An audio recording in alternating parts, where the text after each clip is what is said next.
is to try to, well, no, that's not what I want to say. It's a really stressful time right now. It can be really stressful, right? It's really stressful. Hi everybody, I'm Merle and welcome to my apartment.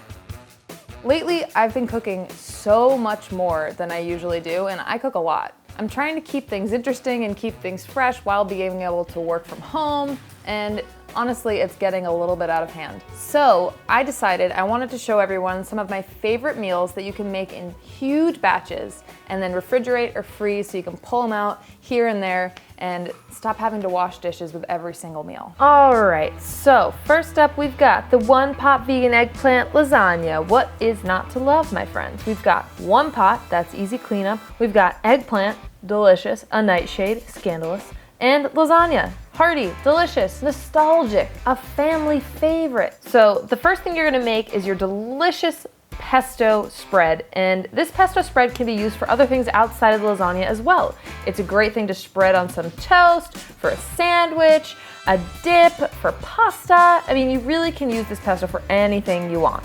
But since we're doing it for lasagna, we'll stick to that for now. It's just a great pesto recipe to have in your back pocket.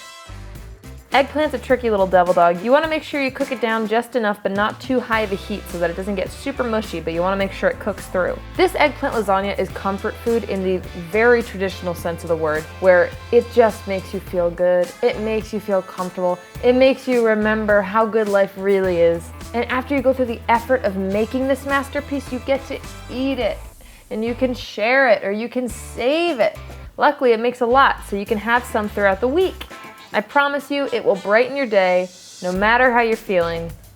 And it's a great recipe for any of you newbie vegans out there. It is so freaking delicious. You're not gonna miss the meat at all, or the dairy for that matter. I mean, if you think about lasagna, normally it's a huge hassle and it takes a long time. All things considered, this is pretty straightforward. Pop those little cute pesto cubes in there, put your lasagna noodles in. This dish is something that you can make for any person that walks. Well, okay, nobody should be walking into your home, but this is a recipe for everyone. It does take a little extra work, but oh my goodness gracious, there are very few recipes that are as worth the work. And it's the kind of thing you should treat yourself to in times like these when maybe you're a little stressed out. Oh yeah, there she is, there she is. Please enjoy. Think of me when you're smiling as you eat this. It is just such a treat.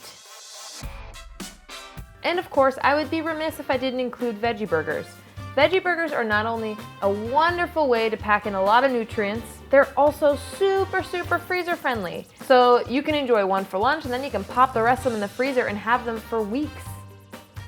Veggie burgers are super customizable, so you can kind of use whatever you have. If you have some things you need to use up, if you have a flavor profile that you would prefer to showcase, if you are trying to get extra protein, there is a burger out there for you. These, of course, are just a few of my favorites, so I want to give you a starting point.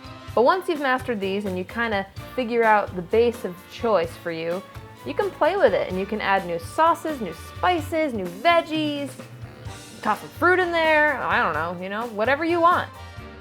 If you have kids or you have picky eaters in the house, this is a great way to sneak some nutrients in, sneak some of the goodness in, and they don't even have to know. All they see is a little burger, you put some delicious toppings on there, and they're getting all the vitamins and minerals they need without the blood, sweat, and tears. I never used to like veggie burgers very much, and to be honest, I'm still pretty picky with the ones I like to make, but I've finally figured out that I know what toppings I like to go on there. I know that I like a more umami, savory kind of situation going on. And in this day and age, when I'm cooking out of my kitchen every single day, all the time, it's really nice to make a batch of my favorite veggie burgers, toss them in the fridge, forget about them for a little while, and then if I'm feeling lazy for lunch or for dinner, I've got an easy standby sitting there waiting for me, calling to me with open arms. I cannot stress enough how awesome it is that these veggie burger recipes are really just suggestions. So take from it what you want, and then add in whatever ingredients you'd like to add, make it your own, and then even for the toppings, you can also jazz that up any way you want. The sky is the limit. That's why veggie burgers are your friend. Whether you're a new vegan or you aren't vegan, but you're trying to incorporate some more plant-based meals, it's great for anyone to master a veggie burger recipe that they really love so that they can just make a bunch and have them on hand. I mean, truly, what is not to love? They're super customizable, they last a long time, they're freezer friendly, they're fun to make, fun to put into those little patty shapes, they're healthy, and you can get as fancy dancy as you want with your veggie burgers. If you want to try something crazy like a pickle, olive, mushroom, paprika burger, you know, don't blame it on me if it doesn't taste good, but go for it. Like, you just need to get a good base and then you can kind of toss in whatever you need to toss in there. So like, they're really just here to do you a favor. In the grand scheme of things, the veggie burger is your friend. Okay, so quinoa I know can be kind of a touchy subject for some people. Sometimes the texture freaks you out, you think it's too expensive, you don't know what it is, it's weird. I get it, I hear you, I see you. But it's super healthy, it's packed with protein, it's worth trying to find a way to like, I promise you that. I think this is a great way to try to introduce it into your diet if you're not totally sold yet. The sweetness of the corn with the nice tomato-based quinoa and the beans and the guac sauce, it just all makes for a really delicious, complex, healthy, super filling lunch or dinner. If you want to switch it up a little bit, you can put it into a little tortilla wrap and make it into like a nice wrap. You could add some lettuce or kale. Again, I'm all about giving people suggestions and then letting you kind of take it and freeball it from there, you know? First of all, it's one pot, so like we say, less dishes makes us all happy because we're all cooking more in the kitchen right now, so that means we're all cleaning more in the kitchen right now.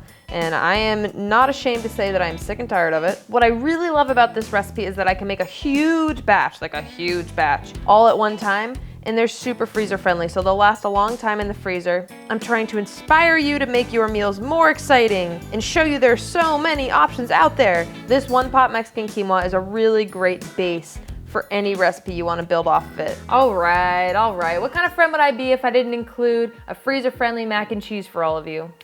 Everybody's had a vegan mac and cheese before, but here's a way to even kick that baby up a notch with some roasted red pepper. I mean, personally, I feel like there's nothing I wouldn't eat with roasted red pepper. And yes, I know you're thinking ice cream. Sure, I'd have some vegan ice cream with roasted red pepper. Roasted red pepper is delicious. We got turmeric, we got tomato paste. You're kind of like, what is that doing in the sauce? Can we really call this mac and cheese? Yes, you can. You can do whatever you want. All that matters is that it's gonna be delicious. It'll be reminiscent of a traditional mac and cheese, but it'll have a little 1-2 punch that your old standby doesn't necessarily have. You're working from home. Come on, you're at home. You're on your couch. You washed the dishes 3 times yesterday. Now you just want to pull this mac and cheese out of the freezer. You want to heat it up. You want to lay there. You want to just relax with a cat maybe, or a dog, or maybe you don't have those things. That's okay. Maybe a plant. What I'm trying to say is it's going to make you feel better. It's going to make you happy. You know, we got to do the little things that are going to make us happy. All right, now we got the one pot lentil bolognese. I'm sure you guys are starting to notice a trend here. We got a lot of one-pot recipes. That is not an accident. I'm trying to alleviate the stress from your lives these days, people. I'm trying to make things easier for you. So if you want to feel a little bit classy without all the hassle, this one-pot lentil bolognese is perfect for you. We got lentils. They're fantastic. They're full of protein. They've got fiber. And they're good for your heart. And they've got some potassium, calcium, magnesium, you name it. Basically, they're really healthy. So don't knock them till you try them. I know a lot of vegan food can feel kind of unattainable or intangible and downright fancy schmancy, and you don't really want to mess with it and the ingredients seem expensive, and I can understand that. But you can get a bag of lentils for like $2 or $3. And they'll last you a really long time. This recipe is so hearty and delicious. To me, it would be really comforting on a chilly night. Maybe you got the windows open, you got some jazz music playing, got your sunglasses on inside, and you're smoking a cigar. I don't smoke cigars, but I'm just trying to set a scene for you here. Basically what it's doing is beefing up your favorite tomato sauce with a bit more protein and nutrients, vitamins, minerals, all that good stuff that's gonna make you live a happier, healthier life. Now I'm gonna give you guys a bunch of different soups that you can make in big batches. You can double, triple, quadruple these recipes as much as you want and freeze them so that you have a bunch of options to pull from at any given time or any day of the week. We're gonna start off with a family favorite, good old tomato soup. I don't know about you, but that's where my affair with soups began long ago. I love a good grilled cheese and tomato soup. I still indulge here and there, but of course the cheese is vegan these days. It's good for you to have a great tomato soup recipe in your back pocket for any given moment. You never know when you're gonna need it, and trust me, at some point you're going to need it. All right, so this next one, we've got a really delicious protein-packed chili. It's super hearty. If you're looking for something incredibly filling and healthy, this is your guy.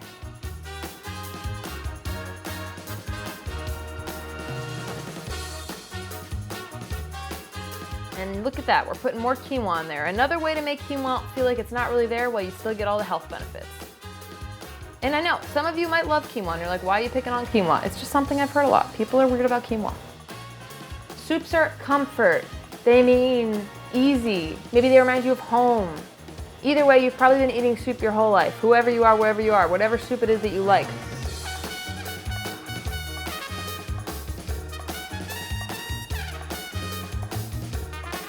All right, next up, we've got our potato leek soup. This soup feels like it's giving you a nice warm embrace when you eat it. I know you guys are probably starting to question my relationship with food by this point, but hey. It's okay to turn to food for comfort. This potato leaf soup, you will not be able to tell it's vegan. It won't even matter to you that it's vegan. No one will be asking or talking about veganism when you're eating and sharing this soup. It's super creamy, it's really delicious. Ooh, and last but certainly not least, we've got a butternut squash soup that's gonna just make you wanna wear flannels around the apartment or around your house. This soup screams fall. I just wanna be walking through Stars Hollow with a mug full of this soup, sipping it, turning down Dream Boys left and right, getting straight A's. Also, it's good for you. Butternut squash is very nutritious. It's got calcium, iron, potassium, magnesium, phosphorus, vitamin C. See, there's a lot of good stuff there. Okay, so I figured I would end this video with a few delicious desserts for you that are dairy-free. So we've got sorbets. Sorbets are great. They're like a healthy ice cream. And the cool thing about them is that you can make them with most of your favorite fruits. Normally, if I would eat a ton of ice cream, I'd feel really sluggish, maybe a little bit icky afterwards. But with sorbet, there's sugar, but there's no dairy crash. So it's kind of the best of all worlds. We're all looking for ways to make our food go further for us and to diversify the kind of recipes that we're making, because I'm sure we're all getting tired of our own cooking, right? I want to tell you a couple of things that you can do for yourself right now. If you have dried beans and you have rice, what I'd highly recommend is to make a big batch of those, and then you can actually freeze them. They can last months in the freezer, and instead of having to make them every single time, you can just pull them out, defrost them, or if you know you're going to use them, put them in your fridge and let them defrost themselves.